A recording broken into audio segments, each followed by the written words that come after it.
Alright guys, jadi kita sudah menyelesaikan materi structure dan juga listening ya. Dan hari ini kita akan mulai bab baru yaitu reading, teman-teman. Dan lebih tepatnya reading ini nanti kita akan rangkap materi hari ke-14 dan hari ke-15 gitu ya. Nah, jadi di reading nanti teman-teman itu akan diberikan 50 total pertanyaan ya yang teman-teman harus selesaikan dalam waktu 55 menit. Nah, kalau di reading ini kan nanti teman-teman diberikan beberapa teks ya, biasanya 5 teks teman-teman. Yang mana setiap teks nanti rata-rata diikuti 9, kalau nggak gitu 10, kalau nggak gitu 11 soal. Gitu ya. Nah, umumnya atau yang biasanya belum pernah ngambil kursus persiapan TOEFL itu biasanya mereka akan membaca teksnya dulu. Nah, cuman ini tidak saya sarankan gitu ya, karena takutnya nanti teman-teman akan dibingungkan dengan informasi-informasi yang tidak ditanyakan. Jadi tidak disarankan untuk membaca teksnya dulu. Oke. Nah, saya sarankan teman-teman membaca soalnya dulu. Ya, jadi bukan teksnya dulu tapi soalnya untuk mengenali apa namanya yang teman-teman harus cari apa. Jadi teman-teman nanti baca sesuai yang ditanyakan saja, sesuai informasi yang diminta oleh pertanyaan, gitu ya. Nah, setelah teman-teman nanti mengenali pertanyaannya itu meminta atau menanyakan informasi apa, teman-teman nanti akan belajar 3 teknik mengerjakan soal-soal reading berdasarkan soal yang ditanyakan. Gitu ya. Dan 3 teknik ini sebenarnya saya susun berdasarkan jenis informasi yang ada di dalam teks. Ada informasi itu yang menanyakan garis besar mengenai teks atau informasi secara keseluruhan. Nah, yang hari ini kita akan pelajari, teman-teman. Nah, tapi ada juga informasi itu yang menanyakan informasi-informasi kecil atau peritilan-peritilan kecil di dalam teks, teman-teman. Nah, itu materi kita besok. Sekaligus kita juga akan mempelajari ya besok informasi yang yang eksplisit, teman-teman, maaf.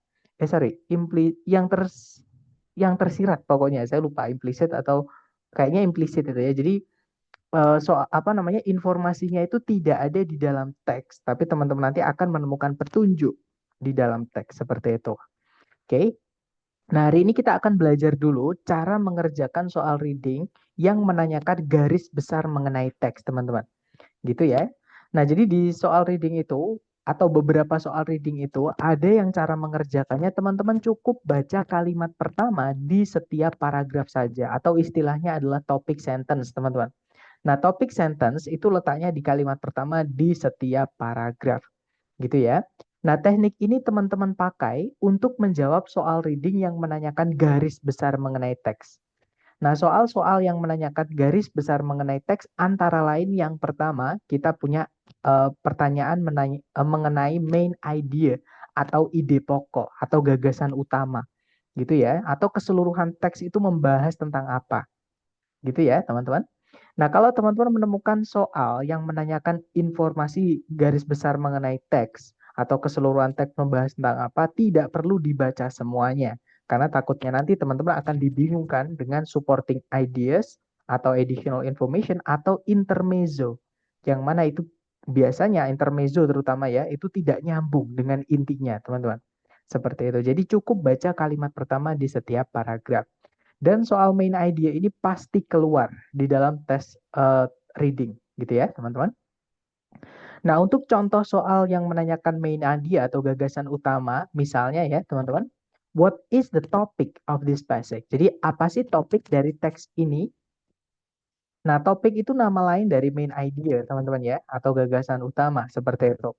Nah, jadi teman-teman baca topik sentence-nya yang terletak di kalimat pertama di setiap paragraf. Kebetulan di contoh ini paragrafnya cuma satu. Nah, jadi teman-teman baca kalimat pertamanya saja, pahami, kemudian cocokkan dengan pilihan A, B, C, D. Gitu ya. Nah, di situ soalnya berbunyi, maksud saya di kalimat pertama di setiap paragraf berbunyi, di dalam filosofinya John Dewey, sebuah perbedaan yang jelas gitu ya, yang nampak, yang tajam, itu dibuat antara kecerdasan dan kemampuan menggunakan logika. Intinya kalau kita susun kata-katanya ya dengan tanpa merubah informasinya adalah jadi John Dewey itu memiliki filsafat, teman-teman, atau sorry, memiliki filosofi gitu ya, memiliki pemikiran seperti itu. Bahwa kecerdasan dan juga kemampuan menggunakan logika itu merupakan dua hal yang sangat berbeda. Intinya seperti itu. Nah, kalau kita cek A, B, C, D, yang alpha di situ berbunyi The Intelligence of John Dewey. Kecerdasan dari John Dewey. Bukan ya, teman-teman. Teks ini bukan ngomongin tentang seberapa cerdas John Dewey. Oke, tapi teks ini ngomongin tentang pendapatnya John Dewey bahwa intelligence dan reasoning itu merupakan dua hal yang berbeda. Jadi yang alpha bukan, teman-teman. Kalau yang Bravo, distinctions made by John Dewey. Jadi perbedaan-perbedaan yang dibuat oleh John Dewey. Nah, perbedaan tentang apa? It's not clear, right? It's too general atau terlalu luas, teman-teman. Masa John Dewey seumur hidupnya hanya membedakan kecerdasan sama kemampuan menggunakan logika? Padahal perbedaan kan banyak ya. Dan di teks itu, di situ hanya disebutkan teman-teman. A sharp distinction, artinya sebuah perbedaan yang nampak. Jadi yang disebutkan John Dewey itu cuma satu, sedangkan di pilihan itu yang Bravo maksud saya, distinctions ada S-nya, jadi dia jamak. Dan tidak jelas perbedaan tentang apa. Jadi yang Bravo tidak bisa karena terlalu umum, terlalu luas, terlalu general gitu ya. Kalau yang Charlie, gagasan-gagasannya Dewey mengenai kemampuan untuk menggunakan logika. Nah, kalau kita pilih yang Charlie, memang di dalam teks tadi ada di kalimat pertama ya. Cuman ada informasi yang kita hapus atau kita hilangkan, ya, yaitu tentang intelligence. Nah, jadi nggak bisa teman-teman, karena si John Dewey bukan hanya ngomongin tentang ability to reason di dalam teks ini, ya, tapi dia juga ngomongin tentang intelligence, seperti itu. Nah, jadi yang Charlie tidak bisa karena terlalu spesifik, ada informasi yang sampai dihilangkan, yang mana tidak boleh, teman-teman. Apalagi informasi itu penting gitu ya. Ibarat kalau kalimat itu harus ada subjek sama predikatnya. Nah, salah satu dihilangkan kan nggak bisa, teman-teman. Nanti jadi berbeda gitu ya. Nah, jawaban yang benar itu adalah yang delta. Di situ disebutkan how intelligence differs from reasoning in Dewey's works. Jadi, bagaimana kecerdasan itu berbeda dari kemampuan menggunakan logika dalam karya-karyanya si Dewey. Nah, gitu ya, teman-teman. Artinya si Dewey itu dalam buku-bukunya atau dalam tulisan-tulisannya atau penelitian-penelitiannya itu membedakan kecerdasan dan juga kemampuan menggunakan logika seperti itu. Nah, itu adalah contoh soal mengenai main idea dan cara mengerjakannya. Gitu ya.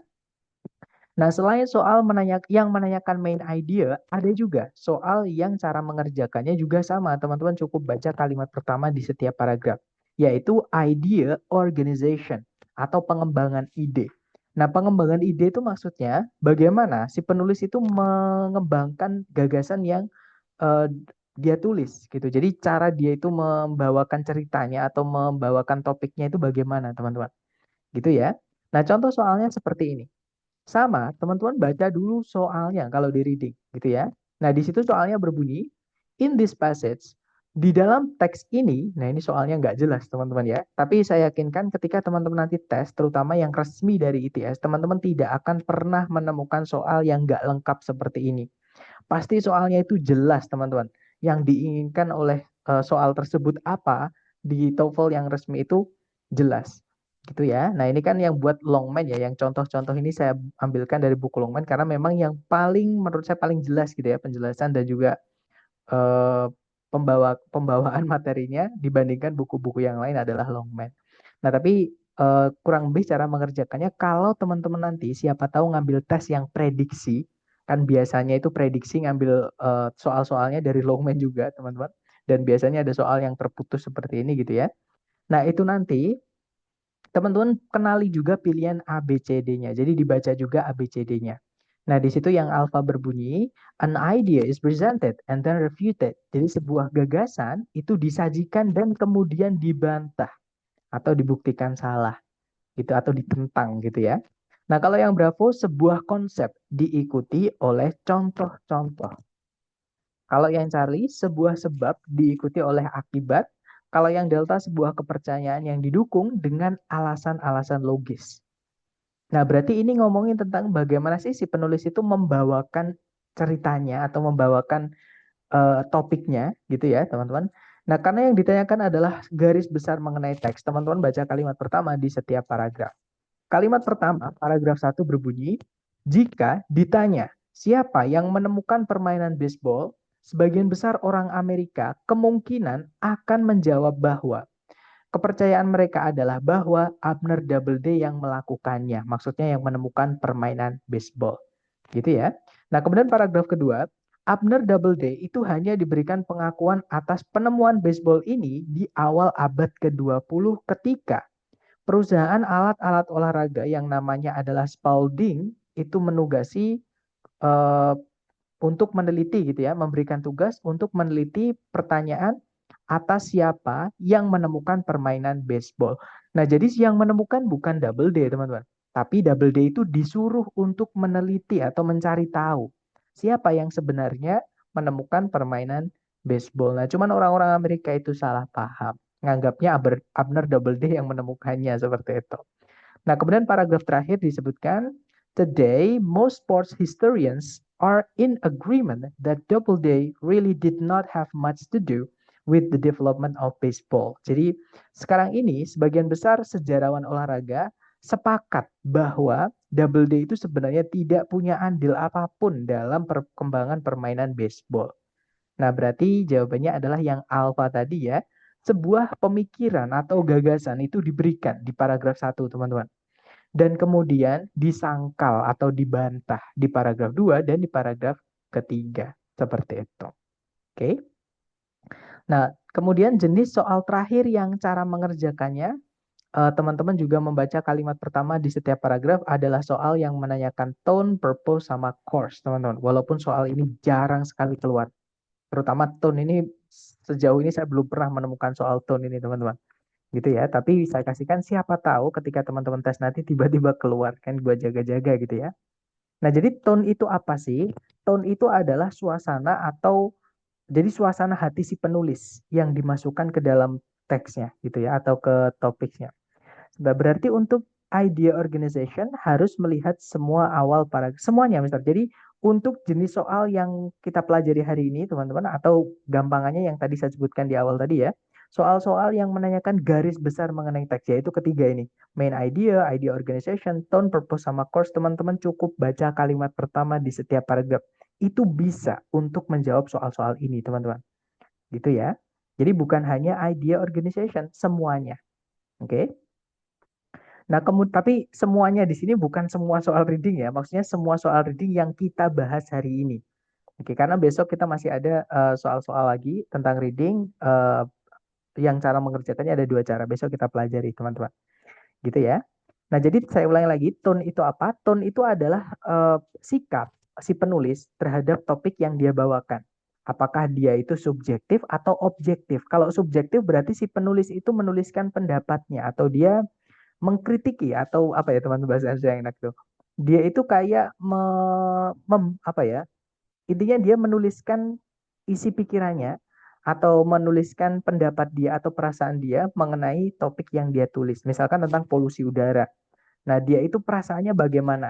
Nah, itu namanya tone. Tapi seringkali penulis itu tidak memasukkan tone ini, teman-teman. Artinya dia netral.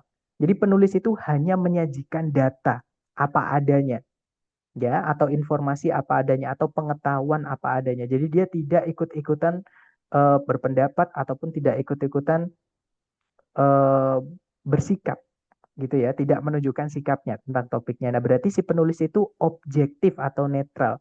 Jadi dia hanya ingin memberikan pengetahuan atau informasi terhadap pembacanya. Gitu ya. Nah, kalau yang subjektif atau si penulis itu memasukkan sikapnya, nah sikap penulis itu banyak sekali. Kadang itu mengkritisi, kadang itu dia marah, kadang itu dia takut, kadang dia itu sedih, kadang dia itu bahagia seperti itu. Nanti teman-teman baca kalimat pertama di setiap paragraf, cari informasi di mana penulis menuliskan pendapat atau perasaannya. Seperti itu. Gitu ya. Sama-sama, Mister. Kemudian kalau purpose, pasti teman-teman banyak yang tahu, purpose itu artinya tujuan. Jadi tujuan si penulis menulis teks tersebut itu supaya pembacanya bagaimana? Apakah supaya pembacanya itu nanti ikut marah? Apakah pembacanya itu jadi terharu dan lain-lain? Karena menulis itu adalah salah satu cara kita berkomunikasi, teman-teman. Nah, kan komunikasi kan banyak tujuannya ya, bisa kayak jual beli, itu juga komunikasi. Bisa juga menawarkan atau membutuhkan bantuan atau ada sekitar 34 setidaknya ya, language functions. Nah, sama tujuan komunikasi itu ada sekitar 34. Nah, di reading itu kurang lebih nanti purpose atau tujuan sama kayak tone ya, teman-teman. Itu nanti sekitar segitu. Gitu ya, teman-teman. Kemudian course itu adalah bidang keilmuan. Jadi mata kuliah lah gampangannya. Jadi mata mata kuliah yang membahas tentang topik yang dibawakan si penulis kira-kira mata kuliah apa. Gitu ya. Nah, cara mengerjakannya langsung ke contoh ya, teman-teman. Kurang lebih seperti ini. Sama, teman-teman baca dulu soalnya untuk mengetahui yang diminta sama si soal itu informasi apa. Gitu ya. Nah, di situ nomor 4 pertanyaannya adalah, which of the following that describes the author purpose in this passage? Yang manakah di antara berikut ini yang paling mendeskripsikan tujuan si penulis dalam teks ini? Nah, karena yang ditanyakan adalah tujuan si penulis, teman-teman baca kalimat pertama di setiap paragraf hubungan dengan A, B, C, D. Gitu ya. Yang paragraf 1 berbunyi, hingga sekarang pengakuan-pengakuan yang telah didapat dari para terduga atau terdakwa atau tersangka gitu ya, dalam keadaan dihipnotis itu belum diakui menjadi barang bukti oleh pengadilan di Amerika Serikat. Nah, jadi pengadilan-pengadilan di Amerika Serikat itu tidak menerima pengakuan yang didapat dari hipnotis itu sebagai barang bukti, teman-teman. Nggak bisa dijadikan barang bukti gitu ya. Orang dihipnotis terus suruh ngomong, nah pengakuannya misalnya kita rekam, terus kita jadikan barang bukti, nggak bisa, teman-teman. Paragraf kedua, sebuah kasus sengketa lahan yang membawa-bawa pengakuan yang didapat dari hipnotis langsung dibawa ke pengadilan tinggi Amerika Serikat. Nah, kita cek ABCD ya. Berarti ini ngomongin tentang pengakuan yang didapat dari hipnotis itu kalau di pengadilan Amerika Serikat bagaimana statusnya? Gitu ya. Kalau yang alfa, untuk menjelaskan detail-detail dari suatu kasus pengadilan tertentu. Bukan ya, teman-teman, hati-hati. Memang di paragraf kedua tadi ada kasus sengketa lahan. Cuman itu hanya sebagai pendukung dari paragraf sebelumnya. Nah, di paragraf sebelumnya nggak ada kasus sama sekali, itu hanya menerangkan bahwa pengakuan yang didapat dari hipnotis itu nggak bisa dijadikan barang bukti di pengadilan. Jadi yang alfa bukan, teman-teman. Kalau yang bravo, untuk mendemonstrasikan atau menunjukkan alasan kenapa pengakuan-pengakuan yang didapat di bawah pengaruh hipnotis itu tidak bisa dipercaya.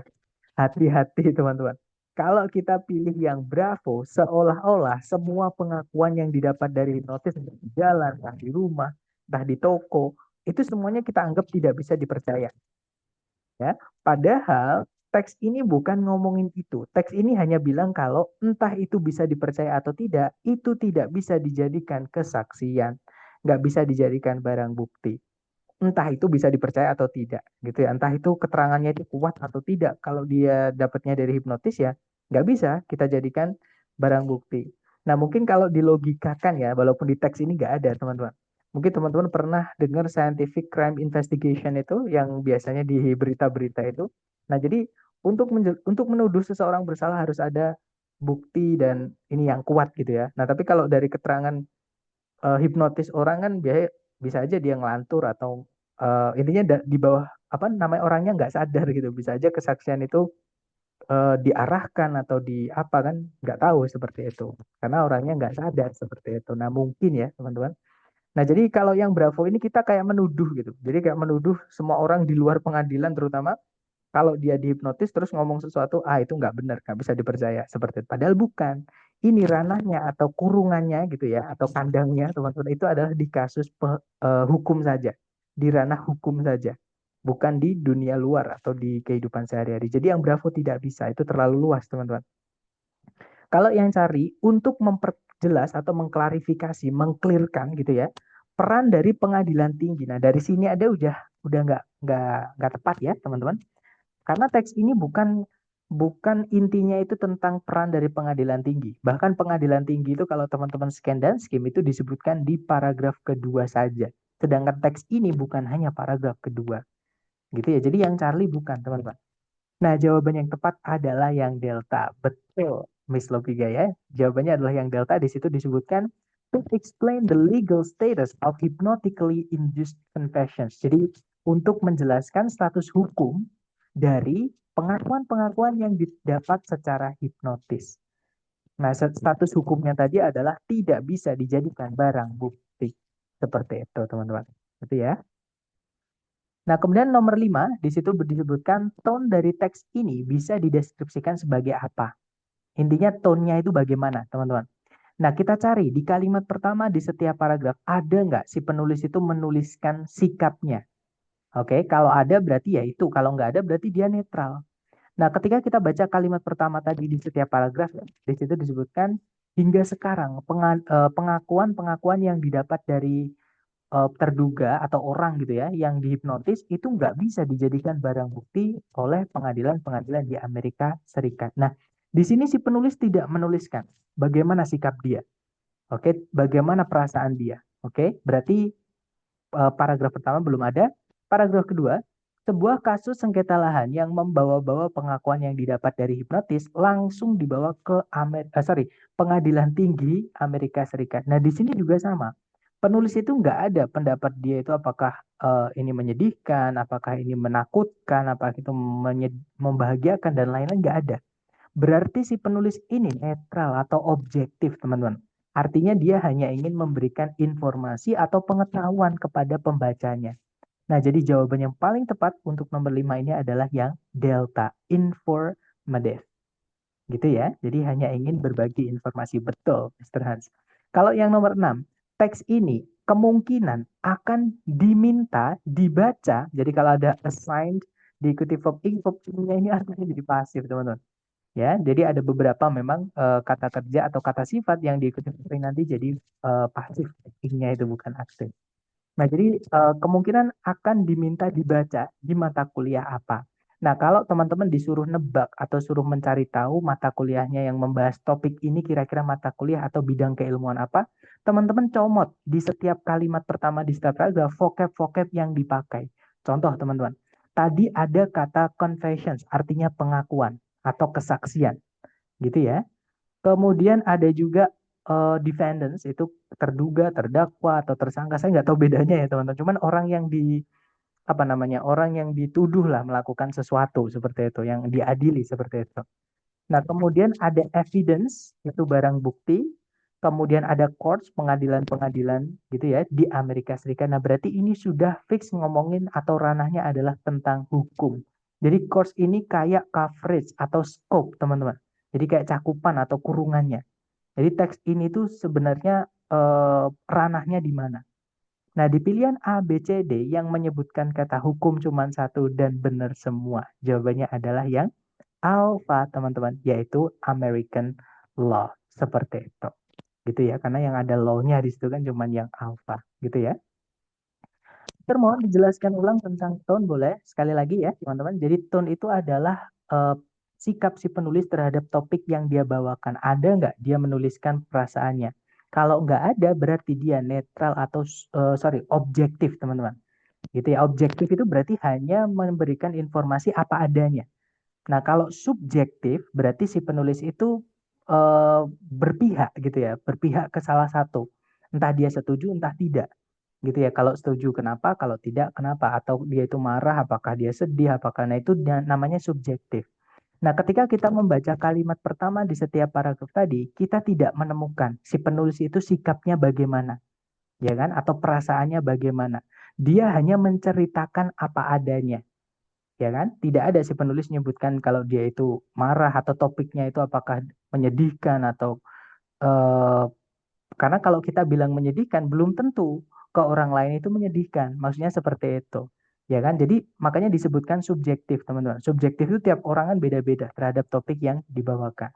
Nah, tapi kalau nggak ada, berarti si penulis itu tidak menuliskan sikapnya atau perasaannya atau atensinya gitu ya. Artinya dia hanya menyajikan data apa adanya atau ceritanya itu apa adanya.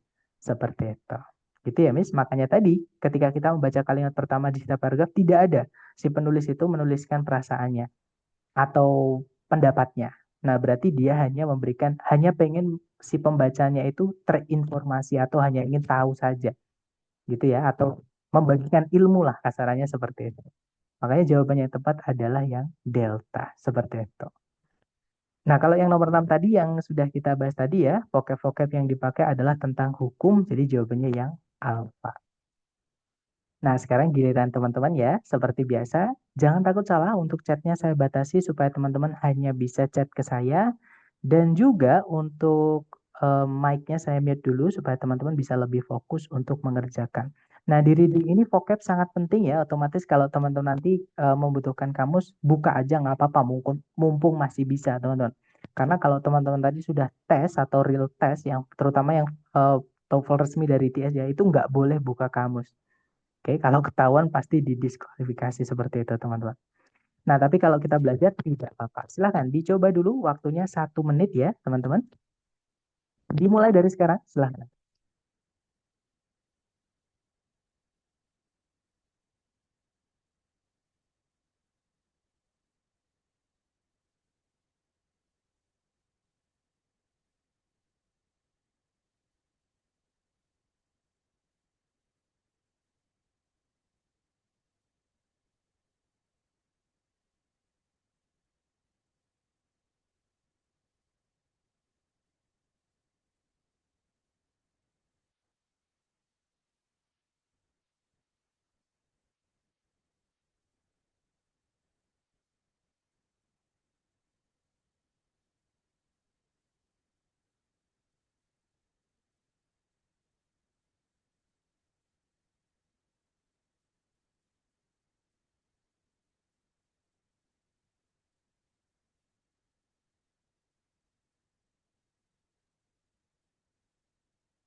Oke, waktunya habis dan saya lihat teman-teman menjawab antara Bravo atau Delta. Mari kita cek bersama. Di situ soalnya berbunyi, topik dari teks ini bisa dideskripsikan sebagai apa? Nah, karena pertanyaannya topik itu nama lain dari main idea, teman-teman baca kalimat pertama di setiap paragraf gitu ya. Kalimat pertama paragraf 1 berbunyi, IQ atau tingkat kecerdasan didefinisikan sebagai rasio atau perbandingan gitu ya dari sebuah umur mentalnya seseorang terhadap umur kronologisnya dengan perbandingannya tersebut yang dikalikan dengan 100 untuk menghilangkan desimal atau koma-komanya gitu teman-teman. Nah, intinya ini ngomongin tentang IQ. IQ itu apa gitu ya. Di situ ada kata is defined, didefinisikan, ya kan? Kemudian paragraf kedua, secara teori, tes IQ yang distandarisasikan atau yang dibuat dan disetujui gitu ya, itu disusun untuk mengukur kemampuan masing-masing untuk menunjukkan atau melakukan operasi atau kinerja-kinerja intelektual seperti kemampuan menggunakan logika dan juga pemecahan masalah. Nah, lagi-lagi kemampuan menggunakan logika ya, teman-teman. Kemudian paragraf berikutnya, dalam prakteknya atau secara praktek tidak mungkin untuk memutuskan atau apa teman-teman menyimpulkan gitu ya jenis-jenis operasi intelektual apa atau yang mana yang mendemonstrasikan kecerdasan seseorang. Nah, intinya di sini ngomongin tentang paragraf 1 itu ngomongin IQ itu apa sih gitu ya. Kemudian paragraf 2 dan paragraf 3 itu ngomongin tentang tes IQ. Yang satu ngomongin secara teori, yang satu ngomongin secara praktek dari tes IQ itu, gitu ya. Nah, jadi jawaban yang paling tepat kalau yang alfa aplikasi atau penggunaan dari IQ dalam kehidupan nyata. Nah, ketika membaca kalimat pertama di setiap paragraf tadi, apakah teman-teman menemukan IQ itu kalau dalam kehidupan sehari-hari dipakai sebagai apa sih? Kan nggak ada ya, teman-teman. Berarti yang alfa, bukan teman-teman. Seperti itu. Nah, kalau yang Bravo, bagaimana IQ itu mempengaruhi masa depannya seseorang? Ada nggak, atau menjawab nggak teman-teman, bagaimana IQ bisa mempengaruhi masa depan seseorang di kalimat pertama setiap paragraf tadi? Kan nggak ada ya, bahkan masa depan itu tidak disebutkan tadi di setiap kalimat di setiap paragraf tadi. Jadi yang Bravo bukan teman-teman. Kalau yang Charlie, peran dari IQ dalam pemecahan masalah. Nah, ini juga hati-hati. Kalau memang pemecahan masalah itu disebutkan di paragraf kedua, ya.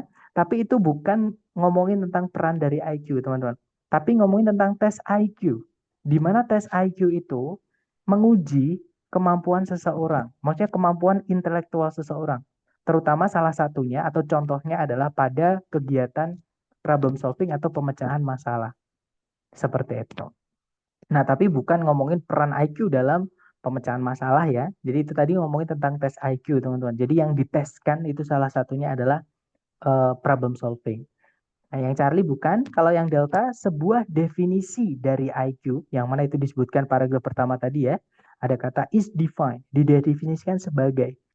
Kemudian dan its measurement, jadi pengukurannya. Pengukuran itu maksudnya tes IQ-nya tadi teman-teman. Yang mana itu dibahas di paragraf 2 dan paragraf 3.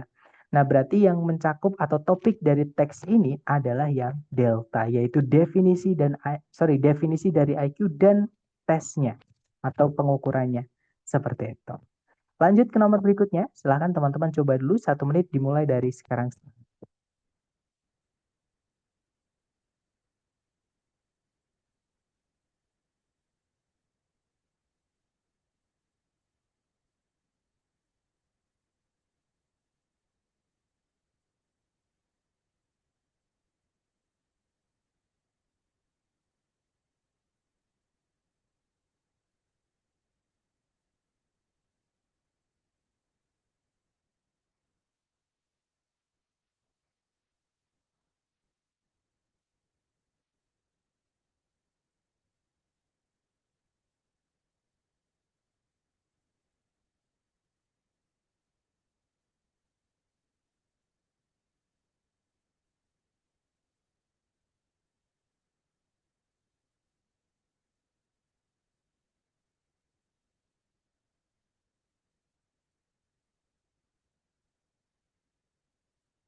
Oke guys, waktunya habis. Silahkan jawabannya teman-teman dikirim di chat ya. Kemudian kita bahas bersama. Dan saya lihat ada jawaban Alpha, ada juga Bravo, ada juga Charlie, dan ada juga Delta. Nah, karena sudah lengkap, mari kita bahas bersama. Di situ soalnya berbunyi, bagaimana informasi di dalam teks ini disajikan atau dikembangkan, teman-teman. Nah, berarti ini menanyakan idea organization atau bagaimana si penulis itu mengembangkan idenya atau menyajikan idenya. Kita baca kalimat pertama di setiap paragraf gitu ya. Kalimat pertama paragraf 1 berbunyi, controversy surrounds the idea of using genetically modified organisms or GMOs in daily life. Jadi kalau diartikan kontroversi itu mengelilingi gagasan, maksudnya itu ada kontroversi pada gitu ya teman-teman, supaya enak gitu ya kalau ngomong. Nah, gagasan dari atau dalam penggunaan organisme yang dimodifikasi secara genetik atau disingkat GMOs dalam kehidupan sehari-hari. Paragraf berikutnya, berdasarkan atau menurut satu pandangan terhadap GMO, para kritikus ya maksud saya, jadi orang-orang yang mengkritik gitu teman-teman, itu berargumen bahwa GMO itu bisa berbahaya terhadap kesehatan manusia dan juga lingkungan. Paragraf kedua, conversely, the proponents of the view see GMOs as a vital tool for addressing global challenges like food scarcity and malnutrition. Jadi sebaliknya, pendukung dari GMO itu memandang atau melihat GMO atau menganggap GMO sebagai alat penting untuk mengatasi tantangan-tantangan global seperti kelangkaan makanan dan juga malnutrisi. Nah, jadi di teks ini itu si penulis menyajikan, jadi ngomongin ada orang yang setuju dan ada orang yang tidak tersetuju mengenai GMO. Ya, ada yang setuju. Kalau yang setuju itu beranggapan bahwa itu bisa mengatasi masalah kelaparan dan juga apa namanya kelangkaan makanan gitu ya. Sedangkan yang nggak setuju itu bisa bahaya buat kesehatan manusia karena itu buatan teman-teman dan juga lingkungan gitu ya. Tapi lebih nggak sehat mana makan atau nggak makan gitu ya teman-teman. Nah kita cek ya A, B, C, D. Yang alfa dua pandangan yang berbeda. Nah kalau teman-teman lihat di setiap kalimat pertama di setiap paragraf itu tadi ada kontroversi, tapi di situ ada divergent views juga. Paragraf kedua juga ada view, paragraf ketiga juga ada view. Nah, kemungkinan jawabannya yang alpha, teman-teman. Jadi dua pandangan yang berbeda mengenai GMO itu diberikan atau disajikan. Gitu ya. Kita cek dulu jawaban yang lain. Kalau jawaban yang lain di situ yang Bravo definisi. Oke, definisi itu ada tadi ya. Di jadi definisinya itu cuma sekedil ini, teman-teman.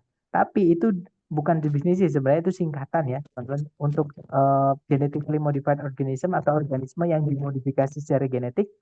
Pengertiannya tidak dijelaskan. Cuman di sini disebutkan kalau ada perdebatan, ada kontroversi tentang itu. Gitu ya. Nah, jadi yang mana tadi? Yang Bravo definisi dan dua contoh. Nah, ini yang nggak tepat teman-teman. Dua contoh dari GMO. Ada nggak tadi contoh dari GMO? Misalnya domba Dolly. Nah, saya ingat saya domba Dolly dulu itu adalah penelitian apa ya? Intinya itu rekayasa genetik gitu teman-teman. Yang mana dia itu umurnya singkat sekali seperti itu. Nah, contohnya lagi yang berhasil itu adalah Apis mellifera, yaitu lebah yang bisa lebah Eropa sama lebah liar itu atau lebah Jepang itu di hibrida, akhirnya lahirlah Apis mellifera itu. Nah, contohnya seperti itu ya, tapi di sini nggak ada teman-teman. Berarti yang Bravo bukan. Kalau yang Charlie, dua masalah-masalah mengenai GMO dan juga solusinya itu diberikan. Nah, ketika kita membaca kalimat pertama di setiap paragraf, ada nggak masalah dan solusi terhadap mengenai GMO ini? Kan nggak ada ya, teman-teman. Yang ada hanya pendapatnya beberapa orang dengan pendapat beberapa orang yang lain. Oke, jadi yang Charlie bukan. Kalau yang Delta, dua keunggulan dan kekurangan dari GMO dijelaskan. Nah, itu tadi bukan kekurangan dan atau keunggulan dan kekurangan ya, tapi ngomongin tentang pendapat orang saja. Jadi ada yang berpendapat itu begini, ada yang berpendapat begitu. Karena ada kata view tadi, teman-teman. Pandangan. Itu ya. Nah, jadi jawaban yang lebih tepat adalah yang alfa. Jadi dua pandangan yang berbeda mengenai GMO itu disajikan. Seperti itu. Lanjut ke nomor berikutnya. Silahkan teman-teman coba kembali ya. Jangan takut salah. Kita belajar. Waktunya 1 menit dimulai dari sekarang.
Oke, waktunya habis teman-teman. Dan saya lihat ada yang menjawab alfa, alfa, alfa, alfa, alfa. Sepertinya semua menjawab. Ada juga delta, ada juga bravo. Mari kita cek bersama ya. Di situ soalnya berbunyi, tone dari teks ini bisa dideskripsikan sebagai apa? Nah, tone itu adalah suasana atau sikap si penulis tentang yang dia bahas atau yang dia tulis ya. Kita baca kalimat pertama di setiap paragraf, teman-teman cari ada nggak si penulis menyebutkan tone-nya. Nah, di situ kalimat pertama berbunyi, tingkat di mana penggundulan hutan di dunia ini sedang terjadi itu sangat mengkhawatirkan. Nah, jadi si penulis ini ngomongin tentang penggundulan hutan yang terjadi di dunia ini. Nah, dia menyebutkan bahwa hal itu atau topiknya yang dia tulis itu merupakan sesuatu yang mengkhawatirkan. Ini yang saya maksud. Artinya si penulis itu memberikan pendapatnya dia, teman-teman. Ya kan? Nah, berarti pendapatnya si penulis atau tone dari teks ini adalah alarming ini atau alarmed ya. Jadi takut atau cemas atau khawatir. Nah, teman-teman cari ABCD yang artinya takut, cemas atau khawatir. Dan jawabannya adalah yang alpha, teman-teman. Concerned itu artinya takut, cemas atau khawatir. Kalau yang bravo, disinterested itu artinya adalah tidak tertarik. Kalau tidak tertarik, kenapa dia tulis kan gitu ya? Placid itu artinya biasa-biasa saja, artinya dia netral. Nah, tapi bukan, dia menyebutkan alarming, artinya dia berpendapat, teman-teman. Ya kan? Kalau yang delta exaggerated itu artinya dilebih-lebihkan. Nah, bukan ya, teman-teman, karena si penulis bukan melebih-lebihkan, tapi dia juga menyebutkan data. Di situ ada presentase, ada tahun. Jadi ada data di situ. Nah, kalau ada bukti atau data berarti tidak dilebih-lebihkan seperti itu. Gitu ya. Sir, ada nggak contoh atau, nah sekali lagi teman-teman, soal yang menanyakan tone ini jarang sekali keluar. Gitu ya. Nah, tapi kalau yang umum itu biasanya yang informatif. Kalau dari pengalaman saya dulu ya, teman-teman, ketika mengambil tes-tes prediksi. Karena kalau sekarang saya udah nggak pernah ngambil tes prediksi, teman-teman. Terakhir itu tes prediksi dari UNJ. Nah, UNJ itu namanya apa ya? Kemarin saya lupa, teman-teman. Itu nggak ada juga soal mengenai tone ini nggak ada. Gitu ya. Jadi untuk mencari soal tone sendiri itu pun juga sumbernya kalau di ITP nggak pernah keluar, teman-teman, selama saya tes gitu ya. Jadi dari tahun 2019 itu nggak pernah keluar. Nah, jadi saya ngambilkannya ini dari eh, apa namanya soal-soal di buku Longman seperti itu. Oke, lanjut lagi ke nomor berikutnya. Jadi yang umum itu biasanya yang netral, teman-teman. Jadi informatif atau kalau nggak gitu objektif. Kalau nggak gitu kritikal. Jadi kritikal itu mengkritik seperti itu. Oke, lanjut lagi ke nomor berikutnya. Silahkan teman-teman coba dulu 1 menit dimulai dari sekarang, silahkan.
Oke, waktunya sudah habis, teman-teman. Silahkan jawabannya dikirim di chat ya. Kemudian kita bahas bersama. Dan di situ jawaban teman-teman adalah, saya lihat Charlie, Charlie, ada juga X, ya, atau mungkin Charlie ya, karena yang dekat itu kalau nggak Charlie, Delta kalau X itu. Charlie, ada juga Alpha. Oke, kita cek bersama. Di situ soalnya berbunyi apa yang teks ini utamanya bahas atau tentang apa sih utamanya teks ini gitu ya teman-teman. Nah ini ngomongin tentang main idea. Teman-teman baca kalimat pertama di setiap paragraf. Kalimat pertama paragraf 1 berbunyi the French word Renaissance means river. Jadi kata berbahasa Prancis yaitu Renaissance itu berarti kelahiran kembali.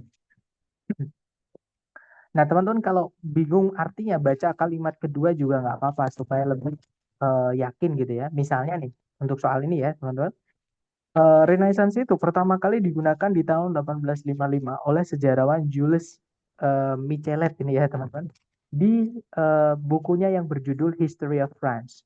Kemudian diadopsi oleh para sejarawan budaya, kemudian oleh sejarawan seni, dan lama-kelamaan oleh sejarawan musik yang kesemuanya itu menggunakan istilah tersebut pada budaya Eropa selama 150 tahun yang ber apa span itu berjangka atau berentang gitu ya, atau rentangnya gitu teman-teman.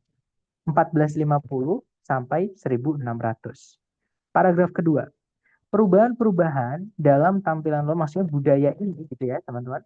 Itu sangat mempengaruhi budaya bermusik dari zaman Renaissance. Jadi bagaimana orang-orang itu eh, memikirkan tentang musik atau menganggap musik gitu maksudnya atau apa ya jadi musik itu menurut mereka bagaimana maksudnya gitu. Sebagaimana bagaimana musik itu ditulis atau dibuat gitu ya, kemudian dimainkan, kemudian dibahas atau dipelajari dan juga ini sedang diluaskan. Paragraf terakhir, Renaissance musical di Eropa lebih eh, lebih ke gitu ya, lebih ke arah perubahan budaya secara luas dan eh, keadaan keadaan mental, keadaan pikiran gitu ya, daripada sekedar serangkaian teknik-teknik bermusik tertentu. Jadi Renaissance itu bukan cuma musik, tapi seluruh teman-teman budaya gitu ya. Nah, kalau kita cek A, B, C, D yang alfa, komposisi-komposisi musik yang paling menggambarkan perkembangan selama zaman Renaissance-nya Eropa.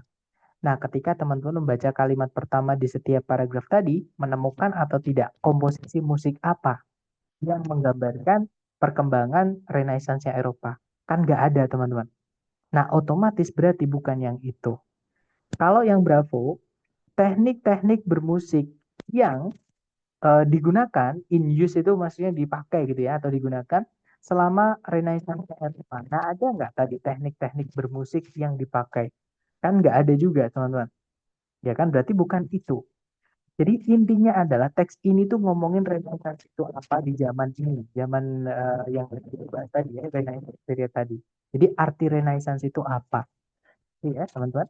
Nah, jawabannya adalah yang Charlie, betul, di European Renaissance, a cultural development that included changes in musical style. Jadi kalau diartikan, Renaissance-nya Eropa sebagai sebuah perkembangan budaya yang mencakup atau mencaplok atau yang di dalamnya itu ada juga perubahan-perubahan dalam gaya bermusik.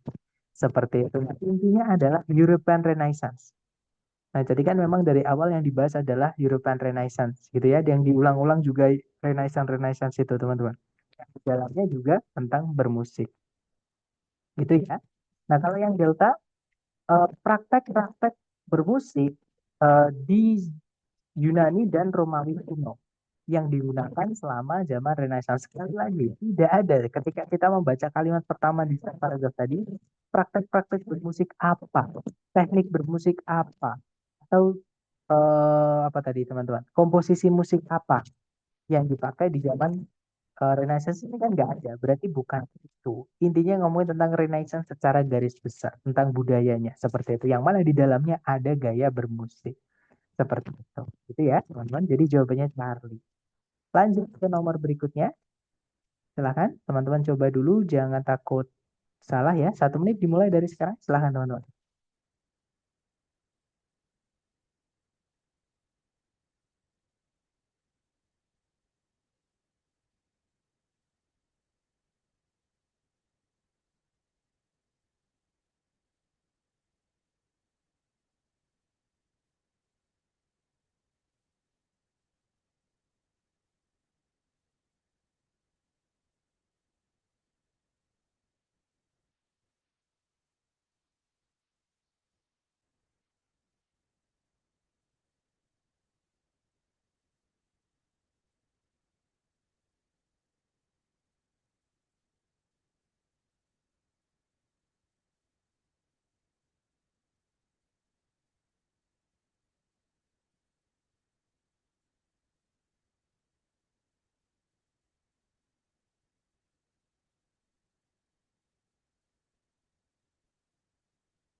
Oke, waktunya habis dan saya lihat teman-teman menjawab antara Bravo, ada juga Alpha, ada juga Charlie, dan juga Delta.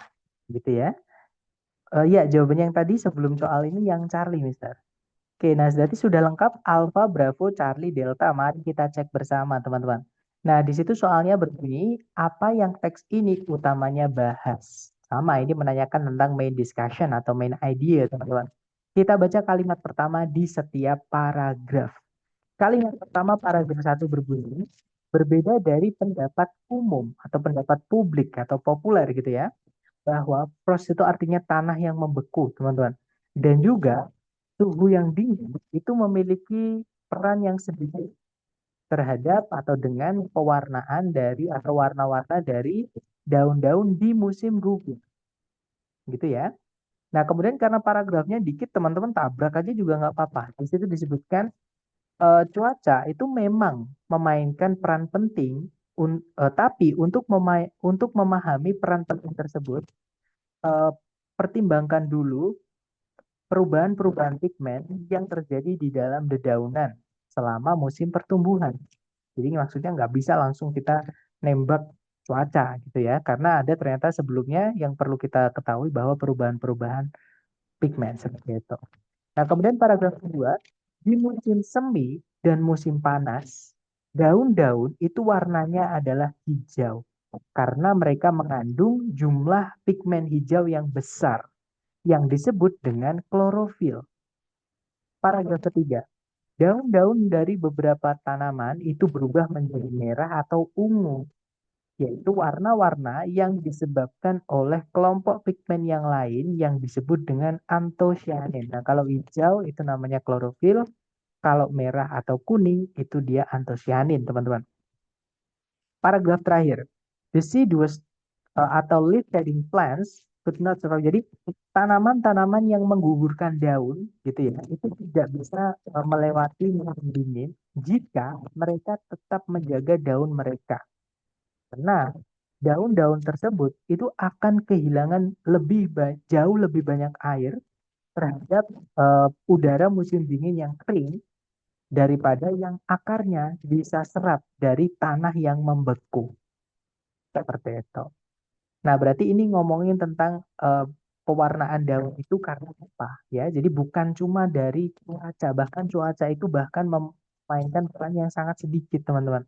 Dan tanah yang beku gitu ya. Ternyata yang lebih besar adalah pigment changes atau perubahan pigmen. Yang disebutkan tadi adalah klorofil, ya zat hijau daun ya, sama zat merah atau ungu tadi yaitu antosianin.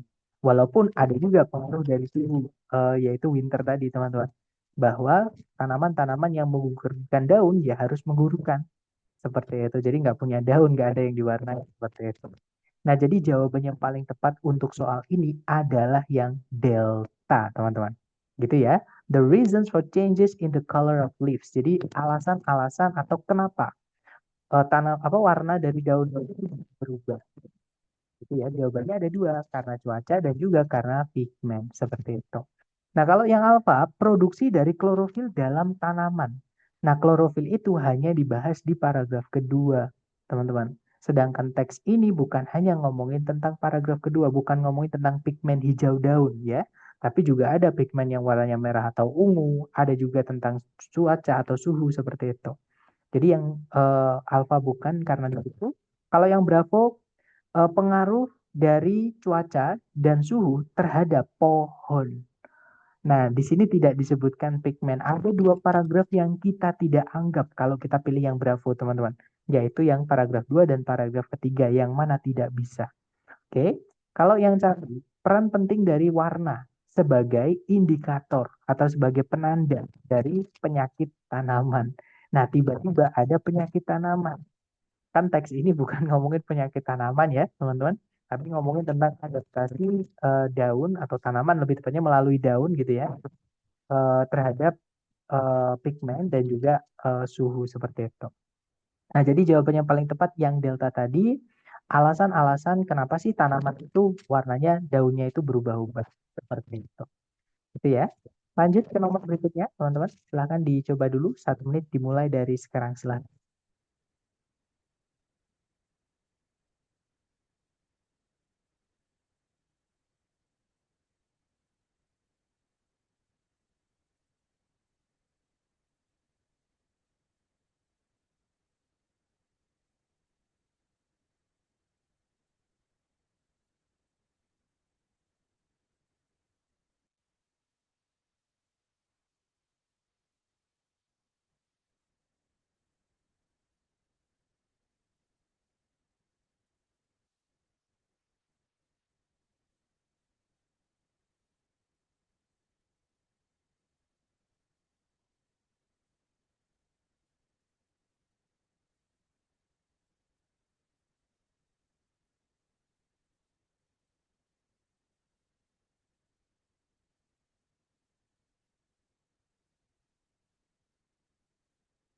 Oke, waktunya habis. Silahkan jawabannya teman-teman dikirim di chat ya. Kemudian kita bahas bersama. Dan saya lihat ada jawaban delta, ada juga jawaban bravo. Mari kita cek bersama. Nah, di situ ada juga Charlie ya. Kita cek bersama. Di situ soalnya berbunyi, the main point of the passage is to. Jadi tujuan utama dari teks ini adalah untuk. Nah, kita baca kalimat pertama di setiap paragraf. Kalimat pertama paragraf 1 berbunyi, transformasi dari pohon palem dan dinosaurus menjadi bahan bakar fosil seperti batu bara dan minyak bumi merupakan fenomena yang sudah diketahui bagi banyak orang. Tapi bagaimana fenomena ini terjadi?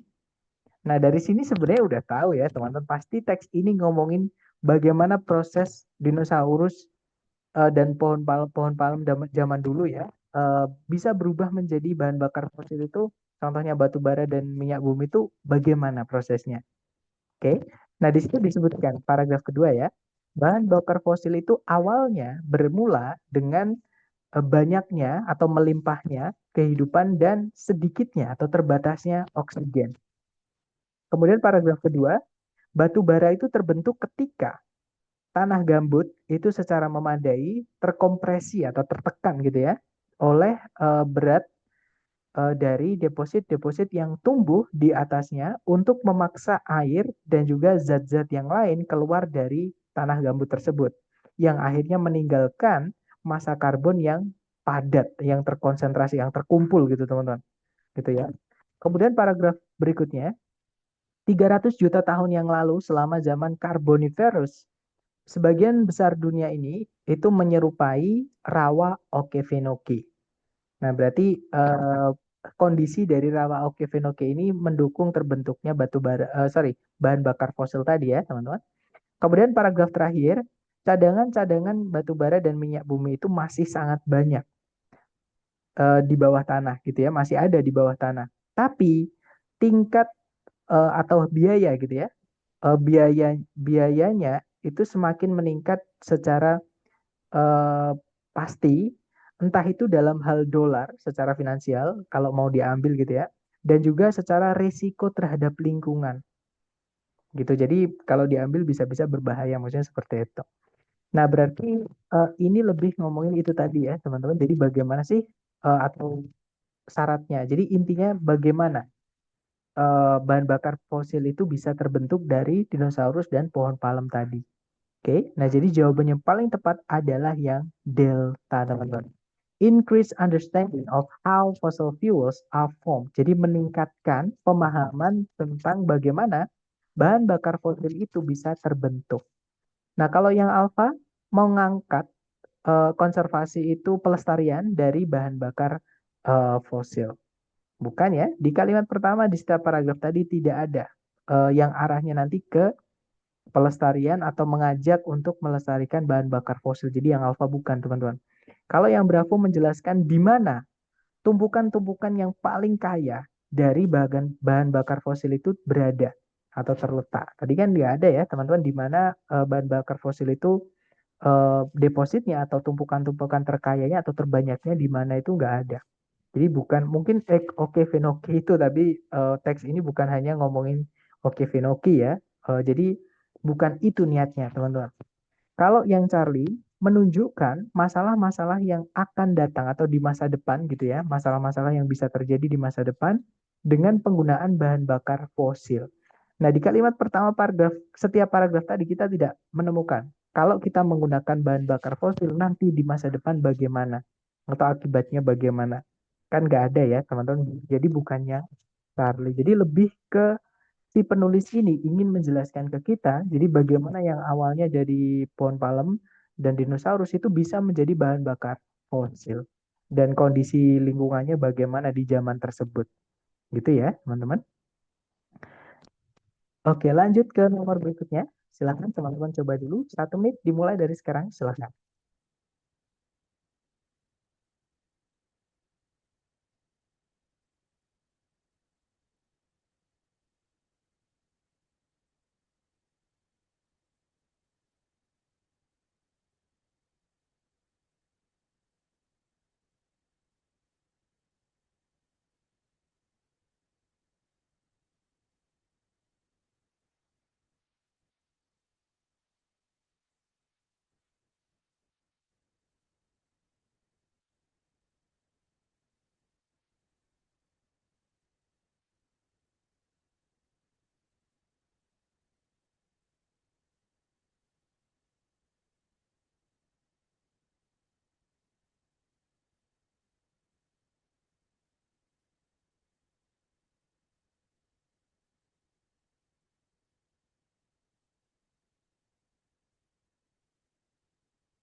Oke, waktunya habis. Silahkan jawabannya teman-teman dikirim di chat ya. Dan saya lihat ada jawaban Delta, ada juga Charlie.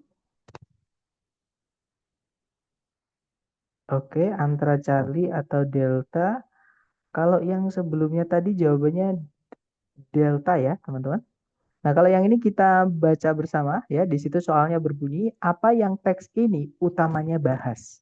Nah, ini menanyakan main idea. Kita bahas, kita baca kalimat pertama di setiap paragraf, teman-teman.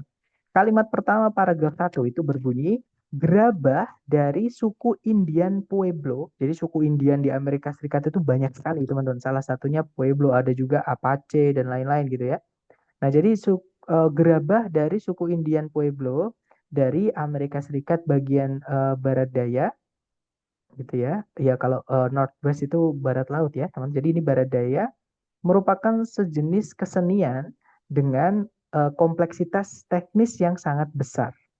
Intinya sulit gitu ya, dengan kesenian yang sangat sulit bikinnya. Kemudian paragraf berikutnya, refining the raw chunks. Jadi apa ya, refining itu memperbaiki, tapi nggak enak kalau memperbaiki. Mungkin artinya membersihkan gitu teman-teman. Jadi membersihkan atau menyiapkan bongkahan-bongkahan mentah dari tanah liat yang baru saja ditambang atau diambil dari alam, merupakan tugas atau pekerjaan yang sangat sulit. Kemudian paragraf berikutnya, sebagian besar jenis tanah liat itu memerlukan penambahan dari sejenis bahan atau suatu bahan non-plastik, sehingga tanah liat tersebut itu dapat menahan pengapian atau pengerasan menggunakan suhu tinggi atau panas tinggi gitu ya, tanpa tanpa retak, dan sehingga wadahnya atau dalamnya itu akan memiliki permukaan yang halus atau lembut seperti itu. Kemudian paragraf terakhir, setelah lapisan temper itu lapisan pelindung atau penguat gitu ya, itu ditambahkan tanah liat tersebut itu diaduk dengan penuh tenaga. Nah, berarti ini ngomongin tentang bagaimana tanah liat itu apa ya teman-teman, disiapkan atau diproses gitu ya, sebelum nantinya siap untuk dipakai untuk dijadikan bahan gerabah suku Indian Pueblo. Nah, jadi kalau ABCD yang alfa, berbagai macam jenis tanah liat yang digunakan untuk membuat gerabah Pueblo. Kan tadi nggak ada ya, teman-teman. Bahkan di paragraf 3 itu disebutkan hampir semua jenis tanah liat membutuhkan penambahan bahan non-plastik. Jadi mereka nggak pilih-pilih tanah liat yang bagaimana. Oke, di situ disebutkan semua jenis tanah liat itu membutuhkan penambahan. Jadi dari teks ini nggak ada tanah liat yang bagaimana yang mereka pilih, ya kan? Jadi yang alfa bukan.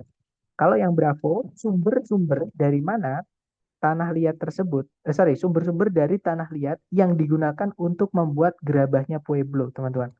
Nah, di kalimat pertama setiap paragrafnya nggak ketemu kita dari mana mereka mendapatkan tanah liat tersebut, gitu ya. Jadi yang Bravo bukan. Kalau yang Charlie, kriteria atau persyaratan yang para pembuat gerabah gunakan ketika memilih tanah liat untuk gerabah Pueblo, sama tadi mereka nggak pilih-pilih tanah liat, teman-teman. Bahkan mereka bilang kalau penulis bilang kalau hampir semua tanah liat itu membutuhkan bahan non plastik gitu ya. Berarti si pembuat gerabah Pueblo itu yang ambil tanah liat aja gitu. Gitu ya, maksudnya nggak ada kriteria yang bagaimana. Nah, jawabannya adalah yang delta ya, teman-teman. Proses-proses yang digunakan atau yang dilakukan untuk menyiapkan tanah liat untuk membuat gerabah suku Pueblo. Seperti itu. Gitu ya. Jadi prosesnya tadi kan yang pertama refining rochunks tadi. Kemudian yang berikutnya penambahan bahan non plastik tadi ya, sebelum dipanaskan.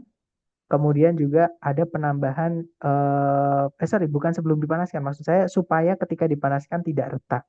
Kemudian ada juga penambahan lapisan temper ditambahkan, maksudnya zat yang bisa melindungi supaya kuat gitu ya, supaya sebelum tanah liat itu diaduk dengan penuh tenaga seperti itu. Jadi jawabannya yang delta. Lanjut ke berikutnya teman-teman. Nah, ternyata sudah habis teman-teman. Memurnikan, ya betul, refining, memurnikan. Thank you. Oke, Sambil saya absen, kalau teman-teman ada pertanyaan boleh di-unmute, boleh juga ditulis ya, teman-teman. Sambil saya absen dulu. Bentar.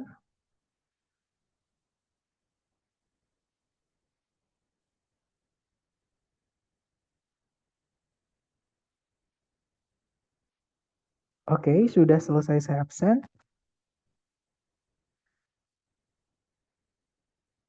Apakah ada pertanyaan, teman-teman?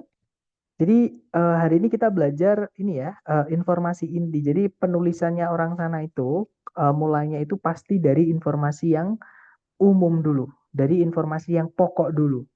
Nah, baru nanti setelahnya itu adalah informasi pendukung, teman-teman. Oke, jadi supporting ideas. Karena di chat ada yang bertanya kepada saya, apakah letaknya apa namanya main idea itu, maksudnya topik sentence itu apakah di kalimat pertama di setiap paragraf? Jawabannya iya, teman-teman. Gitu ya. Beda kalau teman-teman menulis essay, beda ya. Jadi beda. Ini artikel sama essay beda, teman-teman.